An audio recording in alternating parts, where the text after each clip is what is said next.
My name is Gertha Mae Valentine, and I'm here to share with you the affiliation I have with Katt Williams and Cedric the Entertainer.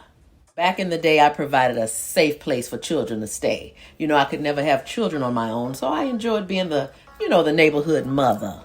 Katt loved staying at my house because I had over 1,000 books laying around, and he just couldn't learn enough, honey. He was so nosy. He just wanted to know it all. Now, the Bible was his favorite book, and that boy know he could quote a scripture. You hear me? Galatians 6, the 6th chapter, the 7th verse, I'll never forget, spoke about karma, and we all knew it. He used to walk around and just recite that scripture, honey. Be not deceived, for God is not mocked. Whatsoever man soweth, that shall he also reap. And he lives by that. And that's why he's so blessed today. You give what you get, or you get what you give. You know what I mean? Now, a lot of the neighborhood mothers couldn't stand Katt, because he was mannish and grown, But I understood Katt, and he was very helpful around the house.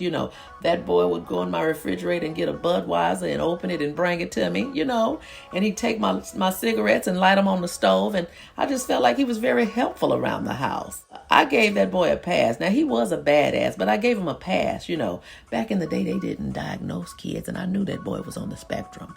He had savant syndrome. That child was extraordinary in everything he did, including getting on folks' nerves, because he always had to have the last word, and he had such a smart mouth. But he was smart.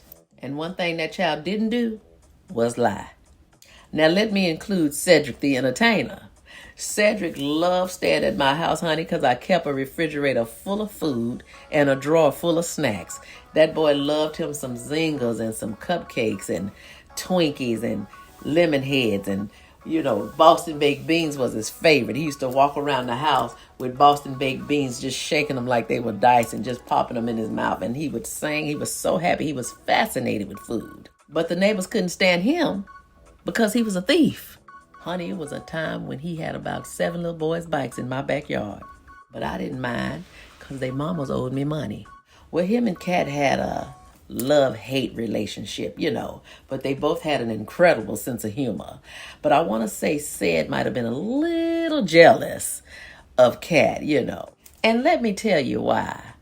I used to take them school shopping, and Katt loved the Foot Locker because he loved brand names, honey, and he would love the Adidas and the Nike and the Fila sweatsuits, and Cedric couldn't wear those. They just was too small, I had to shop for him at Sears and buy him the Husky pants, and they only came in Wranglers. And then he'd have to wear the men work shirts, and Katt would tease him and call him Bookman, from Good Times. And then Ced would call Katt Michael, Ooh, them boys would tickle me. Whew, Bookman and Michael. Them boys would fight like cats and dogs.